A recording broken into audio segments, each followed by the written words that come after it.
Hello. Hello. And welcome to Texx Talks. Yeah. I am Texx, and today I am talking to two members of one of the most exciting and eclectic live bands to come out of South Africa in recent years. Yeah. Hailing from Soweto, Drum roll, please. their music derives from a blend of genres, and they draw deep inspiration from indigenous music. They sing ritual songs, Yeah. around the fire type songs, shebeen songs, church songs, can I get an amen? Amen. And they infuse them with raps and a very raw rock and roll attitude.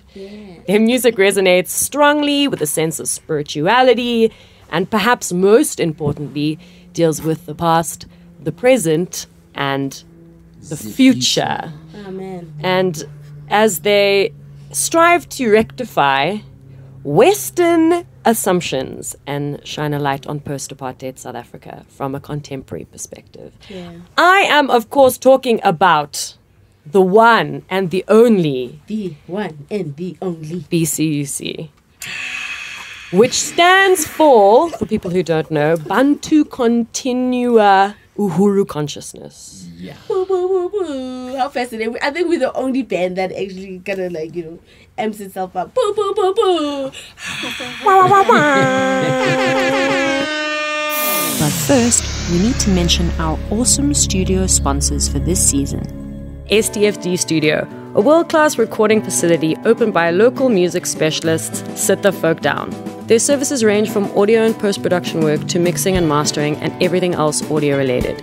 Get in touch with them at studio@stfd.co.za for all your recording and music-related needs. Mixroom Studios is a boutique, electronic music-focused mixing and mastering studio. And if you're making cool electronic music, you probably need your beats to be polished. So hit Mixroom Studio up at info@mixroomstudios.com for more info. And I have with me today Jovi and Khomotso. Lady and gentlemen, welcome. Thank Hi, you. Texx.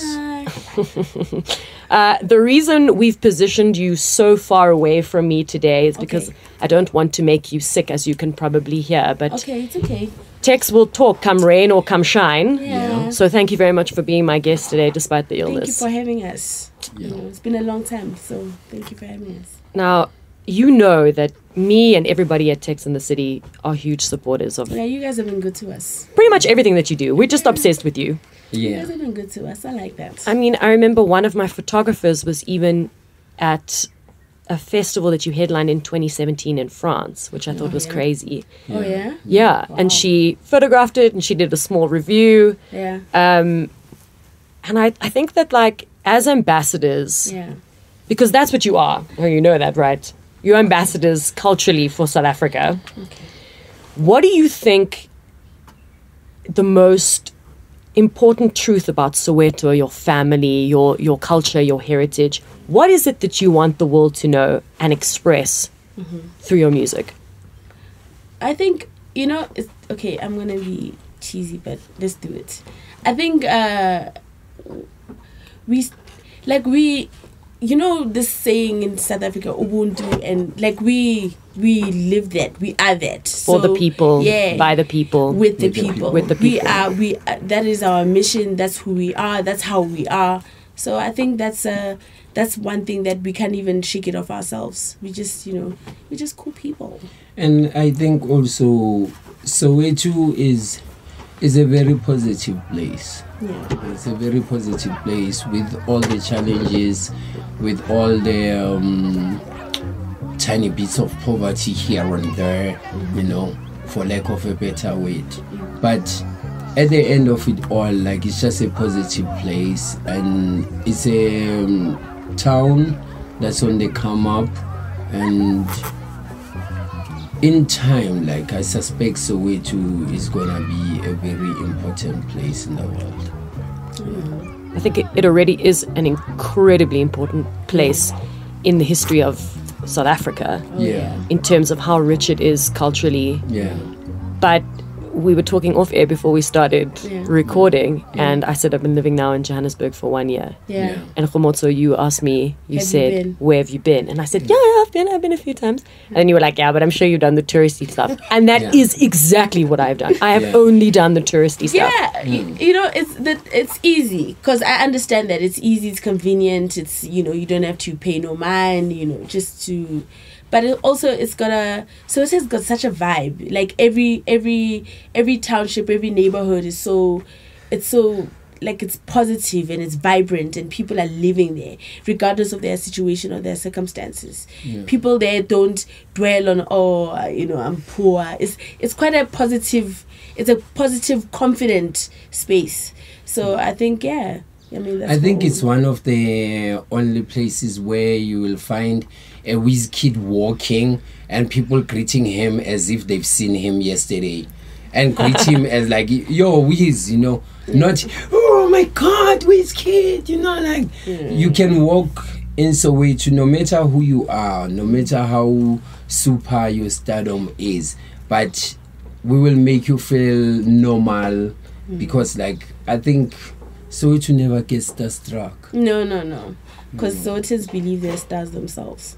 Everybody's somebody. Give them a kiss. Everybody's somebody in Soweto. Everybody is somebody. From the gardener to the guy who, like, you know, who does the construction. Everybody's somebody in Soweto. So I think that's one of the things I love about Soweto. I love that so much. Everybody is somebody in Soweto. Everybody's somebody. So now I'm going to go on the record and say, you have to take me around. Dude. You have to. Dude, we'll show you such a good time. Yeah. I mean, and people watching is interesting, and I mean, amazing people walk around all the time. And I mean, so it is a community where people don't know you, but if they're curious, they're gonna come up to you and be like, hey, what's up? Who are you? Where you come from? What do you do? You know, so it's like people there are quite open and easy with their space. And I think if you see the South African Twitter and the South African Facebook, then that is Soweto. Like all that, they're making positive out of a situation that would have been really bad, you know, like making jokes out of what would have been catastrophic, you know. I think, that's what it is, you know. So is that what, in a way, you, the seven of you, have done in BCUC by coming together and taking a certain situation and through music elevating yourselves to a different one? For sure. Because also before us, nobody was doing because there is this thing about traditional music. Like you can mix Zulu music with Sotho music and put Shangan beats. Like, who the hell are you? Like Femi, you know, like. So we thought that we can do that, you know, because also our history, even as blacks, like our history has got conflict, you know, like we are coming from the history that has conflict, you know, and from our band, like we've got about 6 or 5 nationalities, you know, and we are trying by all means to mix all our influences from our traditions and make them into one music. You're like weaving all of the different cultures and all of the different languages and vernac and into one big beautiful tapestry. Sure. And even like what influences us now, what inspires us now, what we listen to now, what we talk about now. So we are constantly trying to, you know, as you say, weave who we are, where we are, how we are, our parents, our friends, what we see. So yeah. And then were you all friends before you started jamming? Did you all know each other, or was it like sort of by trial and error that you met? We were initially when we met, I met Texx. Texx is the one who plays the congas. Like he was fresh from school, from music school, you know, like was a jazz cat, you know, playing the saxophone, the alto, you know. And as he was playing, like we were at Ipelecheng, you know, it's a community center, you know. Back then community centers with a bomb, you know. So like he was playing and I was like, wow, who's this kid playing? And then I went to him, I had my mini disc recorder, you know. And then he's playing, and I say like, can I rap on top of what you are doing? I was still a rapper of note. You know, yeah. And then already, like, I was rapping in Venek back then, you know. That is 13 years How many years ago? 17. Ooh, 17 years ago. Without giving our ages away. It's cool. It's okay. You know, I just we wear turned it. 36. We wear it well. We wear it well. It's okay. You know. So yeah, as he was playing, first I was amazed. Why don't I know him? You know, and I found out that he doesn't know me, and then like he kinda hit my ego a little bit, but it was okay. How do you not know me? Dude, like, Come on, bruh. Oh my God, you were a nightmare there, right? Yeah. That's good. Like, it's called growing up, you know. And then we had a jam session, you know, like he played, and then I rapped, and I fell in love with him, you know. Like, I really loved him. I loved his spirit. I loved what he was wearing.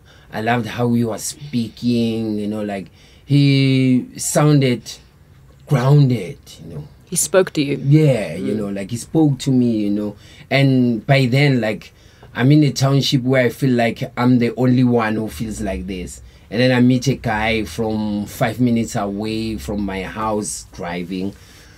So, like, he talks like me, he listens to everything that I'm listening to. And then he introduces me to his friend, Lucha, you know. And then I introduced him to my friends, Kumbuzo, you know.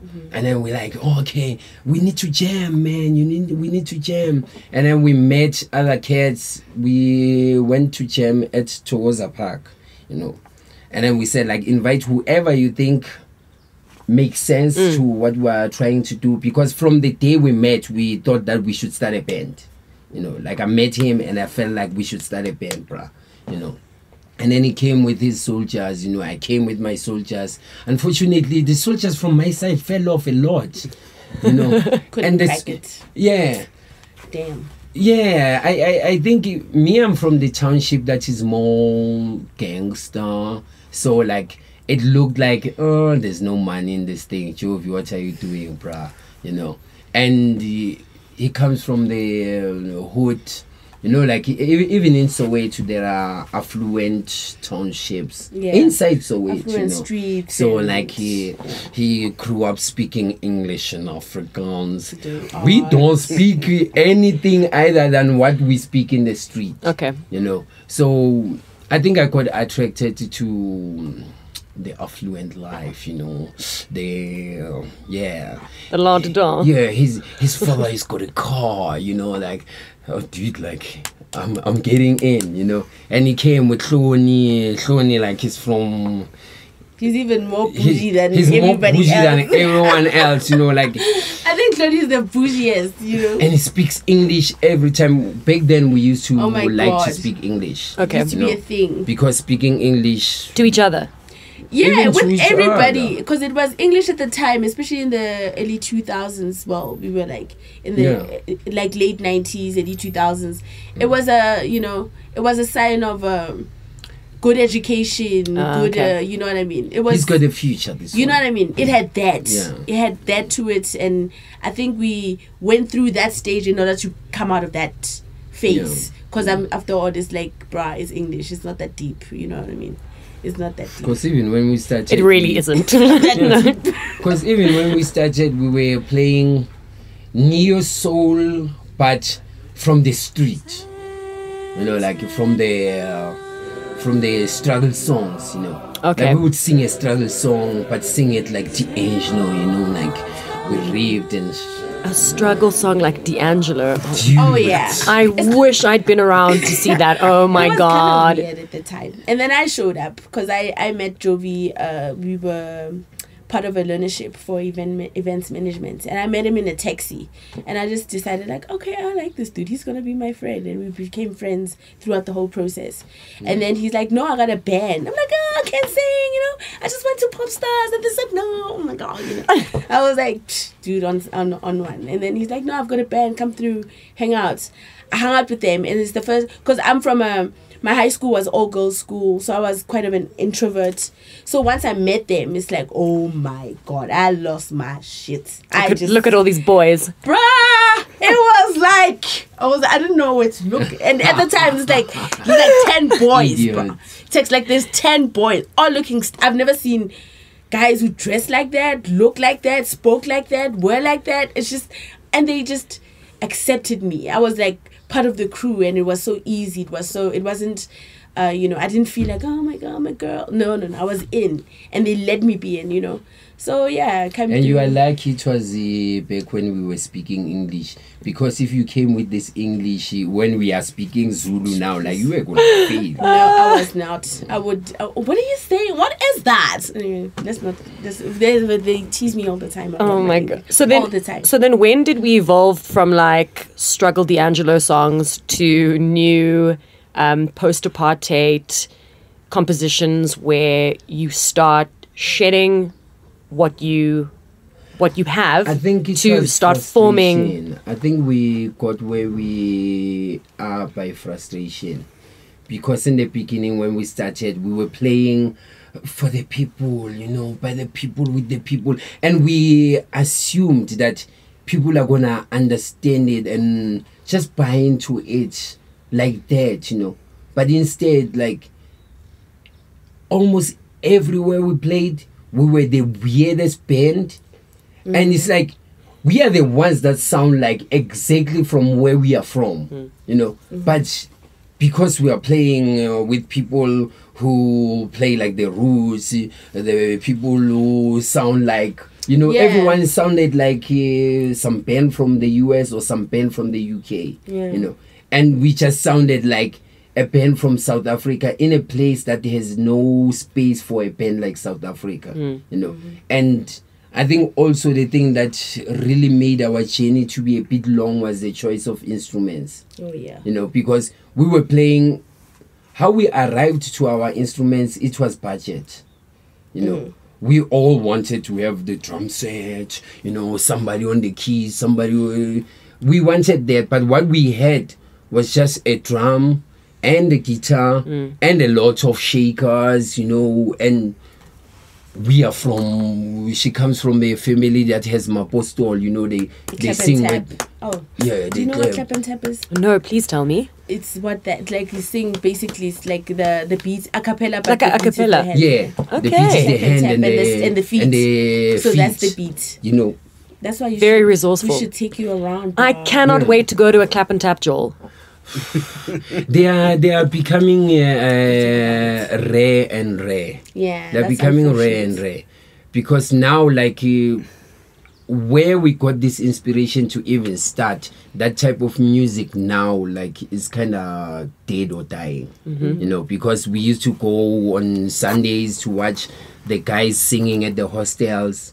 But now at the hostels, everyone is a taxi driver, and weekend they want to unwind and listen to Gom or Maskandi, like they don't listen to themselves anymore and just dance, But then, back then, we used to go and watch that, and there was a lot of Statamia around, Statamia is like Black Mambazo, but that one is for the swankers, like swanker, like they don't wear these African things. No, they wear white shirts and put some cufflinks and shiny shoes. Sexy. And when they sing, they do poses, like So like we are from that, we're from that, from street choirs, Every hood had these boys that will just stand on the street corner, light the tire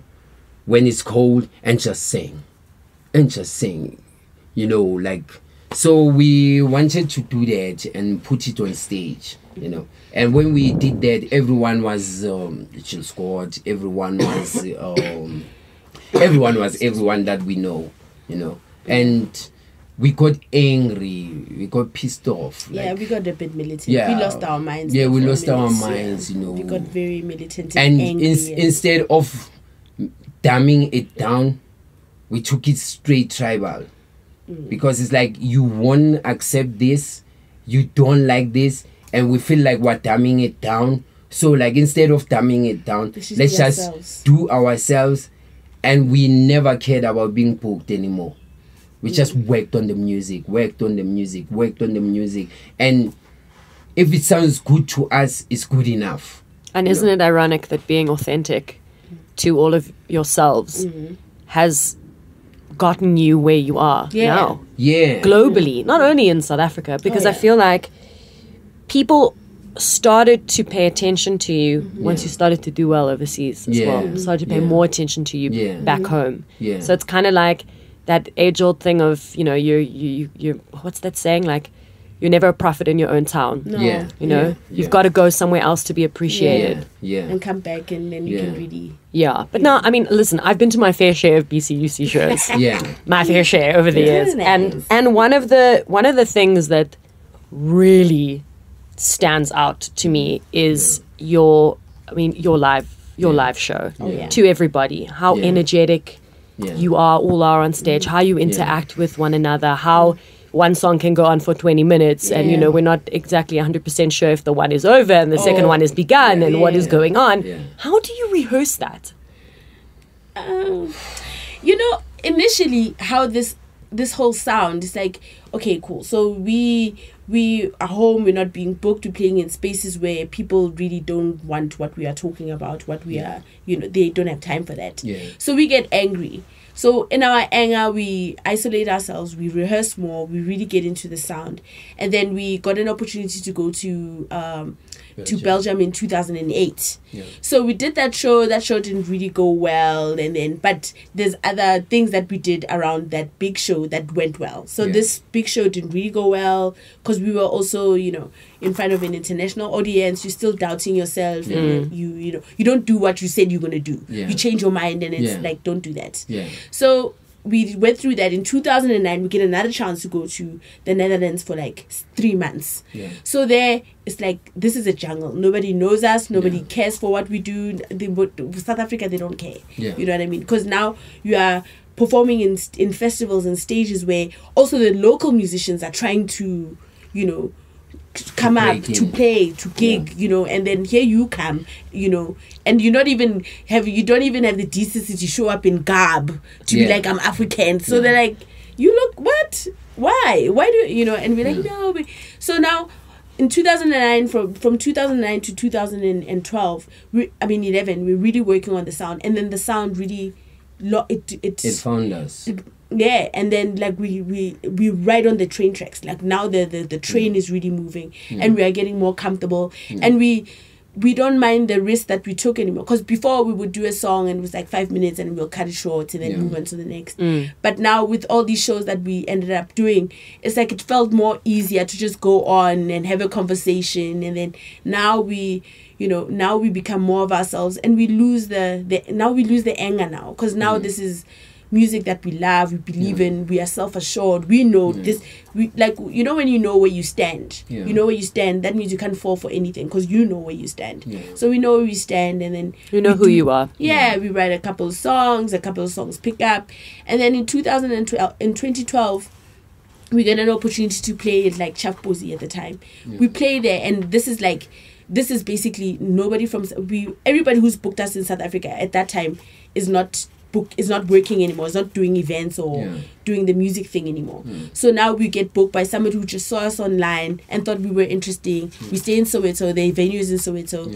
Hey, they linked up with Luja. It's like a conversation, boom, we play. I've been to Chafpozi. So we play there, and then we've been Lloyd and Don.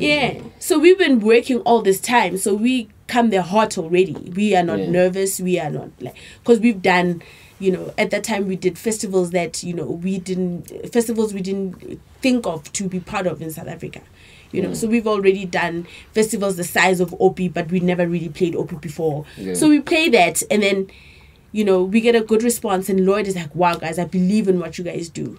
And then he gives us another shot. He's like, come to Tan's Cafe. I've got this session every end of the month, every Thursday, I think. Come through, and we do that. And from there, we meet another person. We meet Gareth, and then Gareth Wilson's like, hey, I like what you guys are doing. Hey, now it becomes word of mouth now. Now it just becomes somebody likes it, then they take it to this person likes it, and this person likes it, and then so it just becomes word of mouth. Everybody's just talking about it. But by the time where people now are really looking at us and paying attention to us, looking at the OPs, the Pacacoustics and all those gigs, we've been hot for a minute. Because by hot I don't mean like people that think we're hot, but I mean we've been on the stove for a minute. You've been grafting. Yeah. You know what I mean? We've been stewing for a minute. We've been working on this for a minute, and we are now confident in how it looks. Because now how it looks, the stage presentation is also Jovi has done street theater before, so now he includes all that. It's not longer like just a band, so now he puts that in, and then because he's done that before, he's able to, as a lesson to the whole band, like, guys, if we just perform and we relax, we believe, we have fun, we do. So that works. It works for everybody. Because I didn't know I was going to be in a band. That was not my plan. So I was, a doo-wop girl. I was a big doo-wop. I was comfortable with that. And then after years, it's like, bruh, stop. We don't want a doo-wop girl. We want Khomozo who's like, be yourself and sing. Let's do this. What do you think? And now everybody just keeps opening up. Everybody opens up. Everybody who's in it just opens up. So because we needed to be the show or the band that we wish to see. Because there was no reference point. There's no reference. Like I haven't seen any band like BCUC, and I think it's because the energy of the individuals at BCUC is set up like this. So we had to say, like, you in 2 years' time or in 3 years' time, how do you see yourself on stage? And then I would wish to do this. Then let's not wait for 2 years or 3 years. Let's put it today, And you, what do you want to do? Me, I would love to do it like this. Let's do it like that. Let's do it like that. Let's do it like that. And then everyone now was playing their dream. Because at first it looked like, it's Jovi's dream, But we had to find everyone to play their dream, because there's something that is inside you that you only can answer to, And I just was a little bit demanding in that one, like, let's go straight to your dream, Let's play your dream, And it's gonna be weird for a moment. Believe me, it's gonna be weird, uncomfortable, and it's gonna be uncomfortable because I've never even had anything like whatever you are doing now. I have to get used to it, me, and you have to get used to my crazy. We have to get used to everybody's craze. And also there was this time when we decided that no more smoking before the show. Because we were weed heads. No more smoking before the show. The ganja, and no more drinking before the show. Because this is so out there. Intense. I don't know what the hell is this. It needs us to be 100, because already on the rehearsals, like, we sound so amazing. Like, I swear, if somebody can see a BCUC rehearsal, like, I think you can say we're the best band in the world. We are nicer on rehearsals, And then the thing that was preventing us from reaching that possibility was because he's high and her high. When they combine, like, we are coming from all these different places, and we're talking, our music is talking some important stuff, and our music is talking about the state of this conflicted, very riled up country, And that's another thing that got us angry with the people, because now that you are singing, and I've seen you played there and you played there, but why are you not telling these white people this? Or first, we discovered that we get more acceptance from white South Africans than black South Africans. Interesting. Yeah. And then we become this band that doesn't care who we play for, you know, because like it's white people that come to our shows. Yeah, it's two ways because it's gonna be 150 to come in, so it's a bit expensive. And also a lot of people that we want to see on our shows don't have cars too, you know. So like you don't have a car and the ticket is this much, so there is this people that want to come but they can't because it's far and it's expensive. And then there are these people that don't want to come because like, yeah, you people, yeah, you are just being lenient on white people, what. And then now we are angrier at the ignorance now. So why were people saying that you were lenient when it comes to white people? What was the reasoning behind that? You know what is locally accepted and internationally known? An angry black person. You know, but then you are becoming this black person that's not angry anymore, you know. So then who are you? Yeah, like what the fuck, you guys lost the edge, you know, like, nah, bruh, like our reality has changed, you know. Like now, like I'm kids with the Jonathan, like he's my boy. You know what I'm saying? Jonathan, you know? the producer of our podcast. You know what I'm saying? Mr. J. Ings himself. You know, and I can't be spewing ignorance like that when like now I've got kids that I know, that I appreciate, that I understand. You know, because now like my Your reality is like you. Yeah, my reality now when I go to the office, it's gonna be only these 7 black people and a lot of white people. You know what I'm saying? And now you get to understand that, okay, they are the same like us. There's jacks and there's the cool cats. You know what I'm saying? And then now because a person who doesn't interact every day with white people can't understand why now do you see cats as just cats, you know. I stopped using a word nigger. I chose ninja now, you know. Everybody's my ninja now, you know, because it was my niggas, my nigga.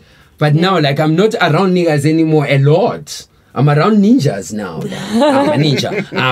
And ninja is nice because I can say that to that guy from South Korea, you know, like, ninja. And you can say it back and say ninja. You know what I'm saying? Yeah. So you're not isolating anybody. Yeah. You're including everybody in the in the BCUC narrative. Yes. And now music for the people, by the people, with the people, now gives us what we did not know. It gives us the people in all colors. You know. So we're like, okay, now the people is in all colors, bro. You know, hey, you know what I'm saying? Yeah. So I think our attitude changed a lot after we discover and be in close proximity with the people that we thought we will not get along with, you know, because we are a bit thick-headed, you know, and we are Zulus and Sutus, like it's just indigenous, you know, so like it comes with it's issues, challenges. Yeah, you know, like all you know is to resist.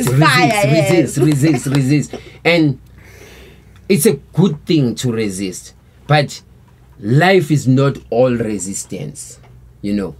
Because after this resistance, there needs to be a flow, you know. Yeah. We just caught our flow and we've been riding that flow. Yeah.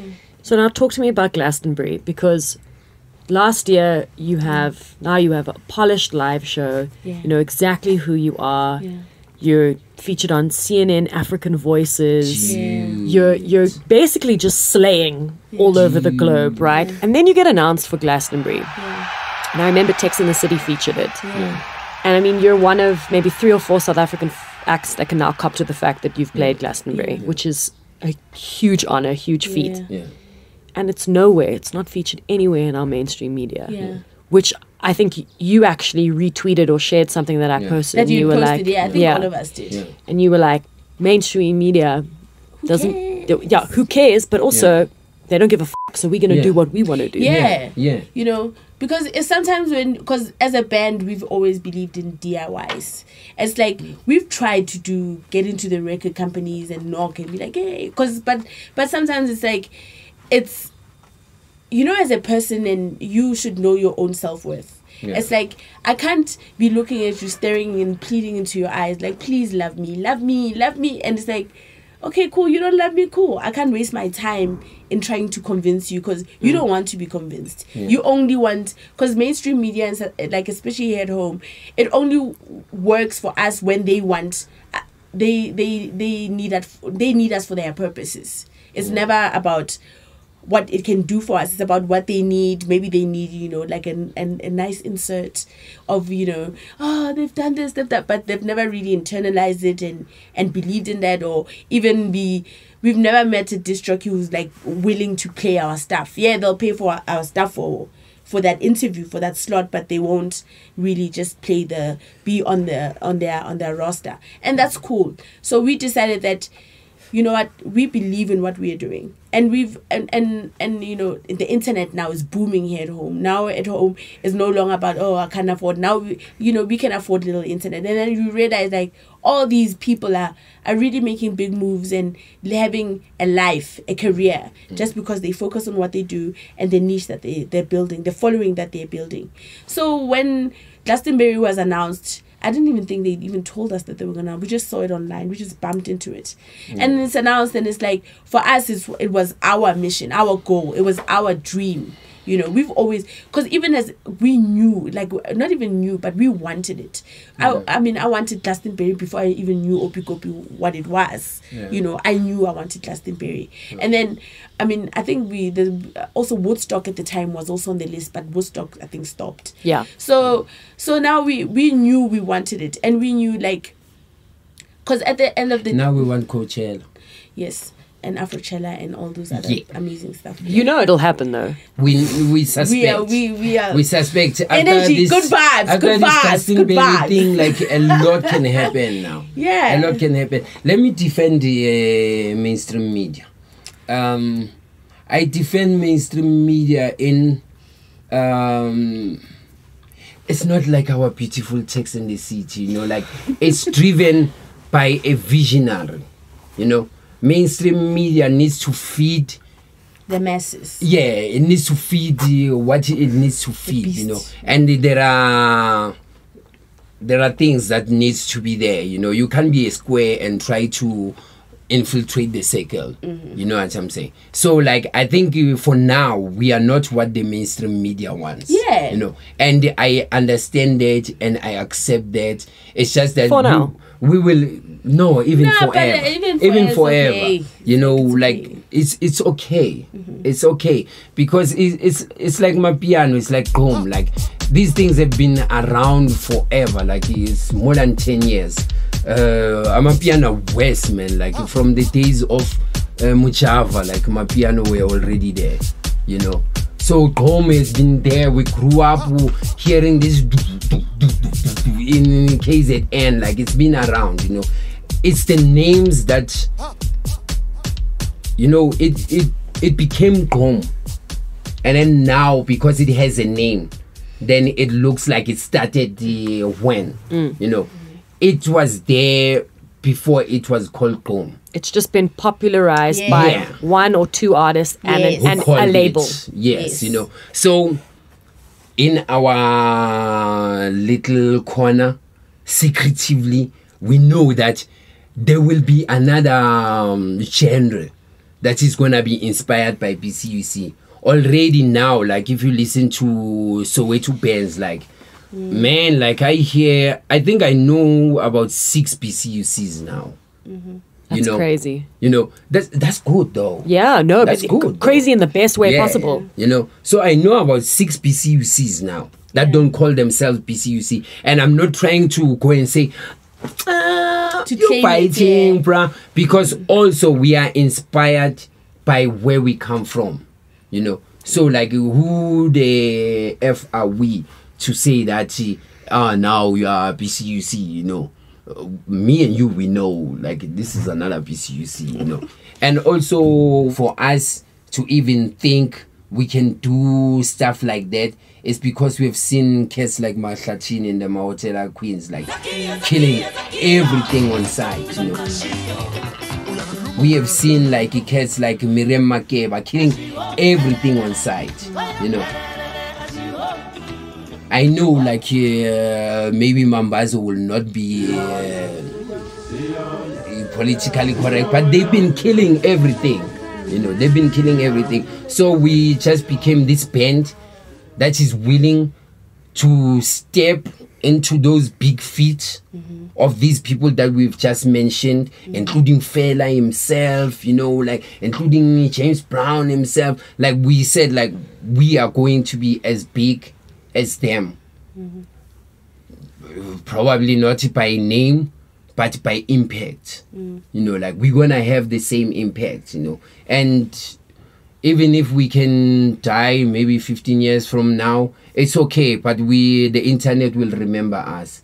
That's a beautiful thing now. Like the internet always remembers, you know. And we have made so much, our kids will be proud, you know, because we wanted that, you know. And any South African from anywhere in the world, you know, now they have a band that they say, you see, now, you see, when we're talking about the spirit of South Africa, have you seen BCUC? You know, like we bring that love for South Africa back, you know. Yeah. We meet a lot of people who went away from South Africa because I didn't like this, oh, I didn't like this, oh, I didn't like this. Now you make me miss home, you know, like black and white, Indian, everywhere, you know, like they are thinking now like we are that band that reminds them of coming home. Even when they come home, they sometimes invite us like, oh, I'm in South Africa, bruh, like I told you I'm gonna come back, you know, like at least we have started that. I mean, you said earlier you had never seen a band like BCUC, so you decided to start a band. Like BCUC, you know what I mean? And I think when I talk about you, when I write about you, I always write about you as one of the most exciting and eclectic bands I've ever seen live. Because it's true. I mean, there are very few bands that are doing what you are doing, that are speaking. I know that not every band can be overtly political or socially conscious, but I love music like that. I love music that makes me think. I'm all about the lyrics. I'm all about the imagery that's created. And there are not a lot of bands that do what you do. And it's risky, but it's because for us, even we knew it was a risky move. We knew it was risky. We are like trying to like do what hasn't been done. Everybody's like, no, why do you sing with like 5 languages, one song? You should pick one. And then you were like, nah. You know what I mean? You'll do what you... Because it's risky, because it's like we took a chance on ourselves, on what felt right to us. Because at rehearsal, it feels right. It's like, you know, when you like, we would rehearse and then it's so good and then we are quiet for a few moments. Like, damn, did you hear that? Did you hear that? You know what I mean? And we believed in that. We're like, you know what? Yeah, it's cool. We believe in this. And also... as easy as it is to sing about love and the girls and everything, you know, and as amazing as it is, for us, we also want, we've got too much opinion. Like we've got too much opinion, you know, and this too much opinion, when it's oppressed, also it's gonna make us sick, you know, because we are living in a country where politicians are just running amok, you know. And we are living in a country where even corporate companies are also contributing and making money from unsettling and unstabling, you know. And we kind of are educated, you know, like we might not have the masters and everything, you know, but we are well versed in life. You're street smart. Yeah, we are better than street smart. Like we've been taught by our mothers and our fathers, you know, like we know how to be a good kid, you know, like not a good kid as just a kid. But how to be a good kid that your mother, when they look at you, they say like, oh, that's my kid. You know, we know how to do that, you know. And we know that, especially in South Africa, we all grew up like that. You know, South Africa grew up with people who were raised with love. You know, we were raised to be better than what this country is presenting. You know, we were raised to rectify what has been a mess for some time.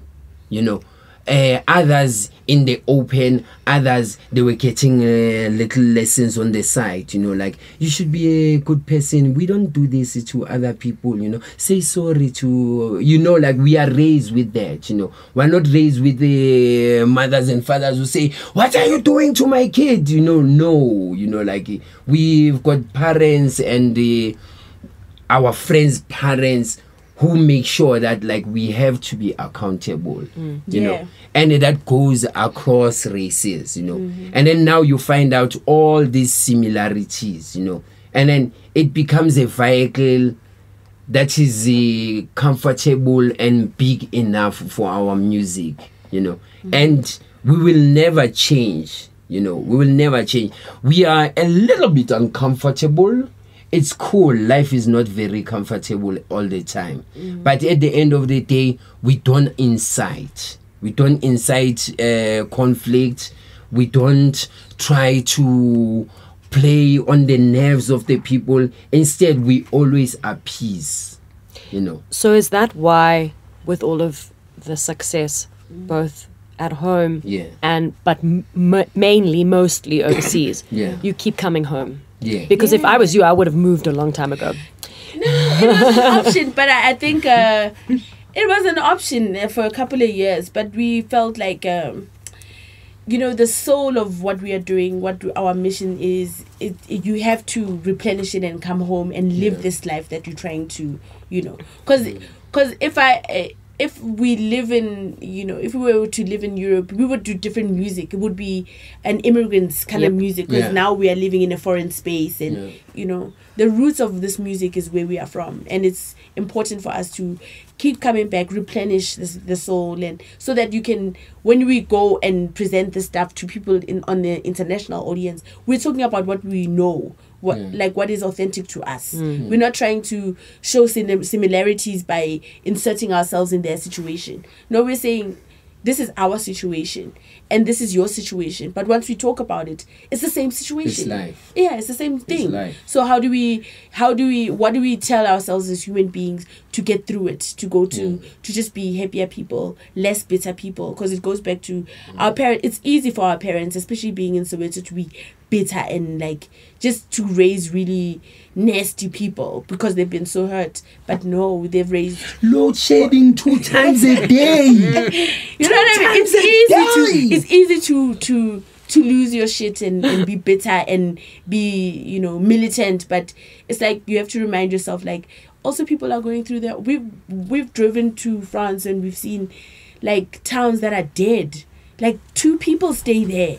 And then it's like, what? And when you ask, they're like, no, because there's no industry here. People are poor. They had to move. And so now you see different situations. Like, it's not only about you. You know what I mean? So it's like about all of us. If you lived in France, you'd be singing about baguettes and brie cheese. Bruh, I'll be singing about the boulangerie, the bread that is like you chew so much your teeth fall off. It's like, bruh, that's not even. And also, I think, I really believe in this one. Like, South Africa has got something. Like, there's something in South Africa that is not there anywhere else. You know, like, it just feels differently. It just feels differently, you know. And we've got these beautiful ways like Ubuntu, you know, we've got beautiful ways like tech, you know, like, you know, like, you know what I'm saying? So, like, I wouldn't trade South Africa for anywhere else. I wouldn't trade South Africa for anywhere else. And I know, like, it's still a long way to go. And it's cool, like, this damage was not created in in 27 years or in 30 years. it's You know, been- like we grew up with this, our parents grew up with this, and everybody's parents grew up with It's this. been systemic for Yes, for many years. years. And it's up to us to take it to the next level, you know. And the next level means like we are responsible for our peace, you know. We are responsible for our love. So apart from the unconfirmed Coachella gig, Yeah. what are your future plans? What does 2020 have in store for BCUC? Well, what's always in store for us is music, because we are trying to we've been touring now for the past 3 years, and heavily so in Europe, and you know, we were in danger of not trusting our instincts and doing what we want to do and how we want to do it.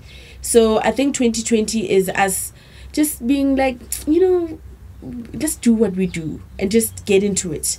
So I think it's a matter of like doing more music, new music, and just trusting and believing in what we do, and not trying to listen to all the noise around being like, no, you should switch, you should feed the beast, like, bruh. Because the beast will wait. Yeah, because it's some time later, and like in 4 years we have released 3 albums. Like it's not healthy. It's not healthy. Like we think we are releasing too much, you know. So we just wanna chill a little bit with the studio. And the other thing that we know is that we are never ever recording another album overseas. You know, like anything that we're gonna record it in South Africa. Why? Not because the studios are not nice. The studios are amazing out there. It's just that it's sound. It's sound and it's feel. You know, we were talking outside before this. You know, we played in Abu Dhabi, and like the cats were holding the sound. All of them were South African. You know, and like there's this dude from Chatsworth, you know, like, so you know he's gonna be Indian, right? So like we told him how we want him to treat our instruments, and we can just say like, do the bass like Maskandi, do this drum like, you know, in the hostel, like and do this drum shembes. like shembe, you know, like you can't explain all of those preferences to somebody that doesn't know the context, the culture of the music here. Because you might have a beautiful recording, but the drum just sounds off. You know, it's just a drum, it sounds off, you know. And because how much is this studio a day? How much is this studio a day? Then you end up, as Robuzo says, you feed the beast. You know, like you are not totally happy with the product, you know. So I think that is why, you know. And it's also just kind of expensive for I don't know why. Overseas, Europeans usually. Yeah, like it's just expensive, and I don't know why, man. Like we've got studios that are of very high quality. Yeah. And at a reasonable rent price.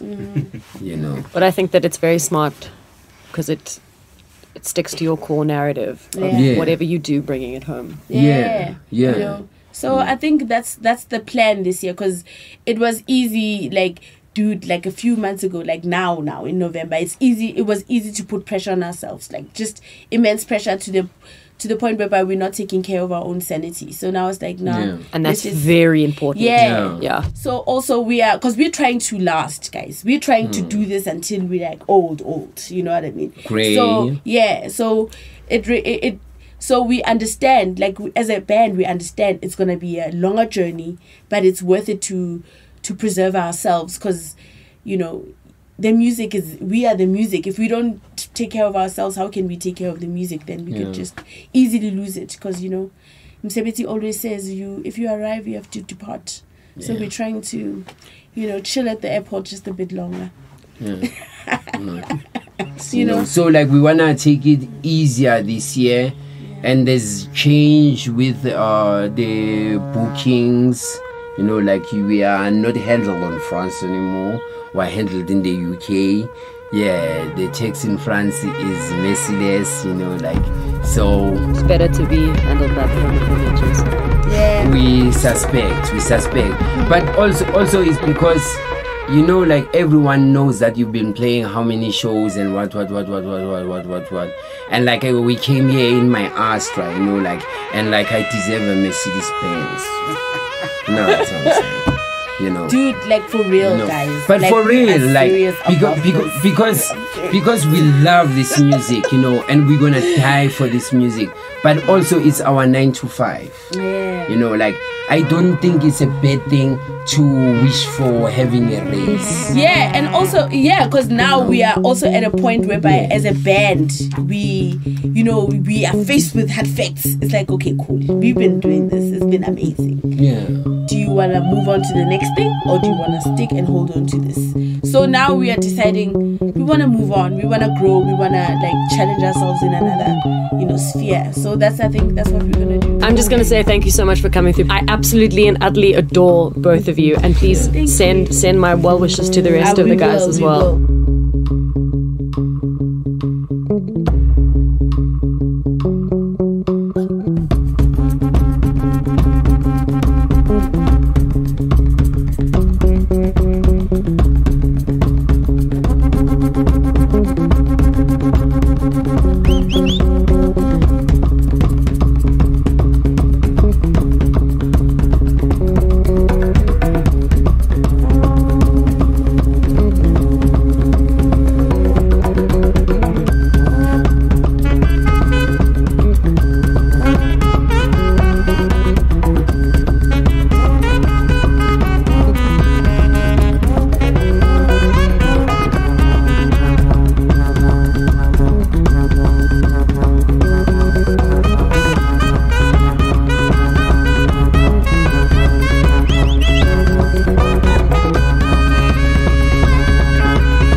Shout out to BCUC for joining us in studio. Thanks for joining us for another Texx Talks.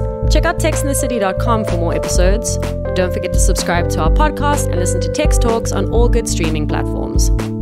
For myself, Texx, our producers, Jonathan Ings and Matt Lutz, and our assistant researcher and collaborator, Al Clapper, catch y'all on the flip side.